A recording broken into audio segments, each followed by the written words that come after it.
Est-ce qu'il serait possible en 2026 de nommer correctement les vêtements?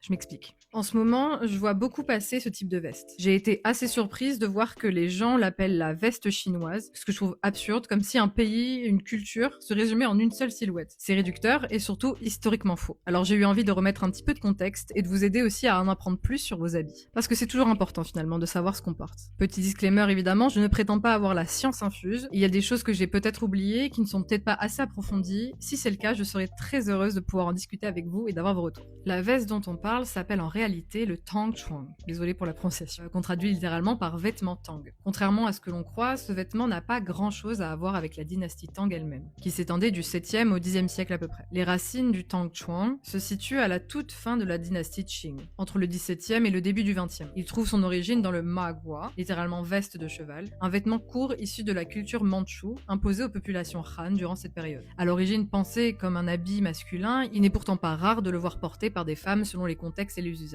Le terme Tang est apparu après, forgé par les communautés chinoises installées à l'étranger, qui la dynastie Tang incarnait un âge d'or marqué par la prospérité, l'ouverture et le rayonnement culturel. Sur cette veste, on y retrouve fréquemment des caractères chinois employés comme motifs tels que le fou, associé au bonheur, ou shou, symbole de longévité, inscrivant le vêtement dans une logique de protection de vœux et de prospérité. Il peut être porté aussi bien dans la vie quotidienne que pendant les célébrations. En 2001, la Chine présente le tang chuang comme tenue officielle. À partir de là, la veste connaît un immense renouveau en Chine, comme à l'international. Aujourd'hui, il existe plusieurs interprétations, des versions très traditionnelles, souvent réservées aux cérémonies, d'autres plus quotidiennes, en coton par exemple. Et puis des relectures contemporaines qui flirtent avec le tailoring occidental qu'on peut observer. Et ça explique sans doute pourquoi cette veste revient autant dans nos vestiaires. Alors non, ce n'est pas la veste chinoise, c'est un vêtement qui est chargé d'histoire, et peut-être que c'est justement cette complexité qui la rend tout aussi intéressante aujourd'hui. Et le fait qu'elle revienne à la mode est donc hyper important de bien connaître son histoire.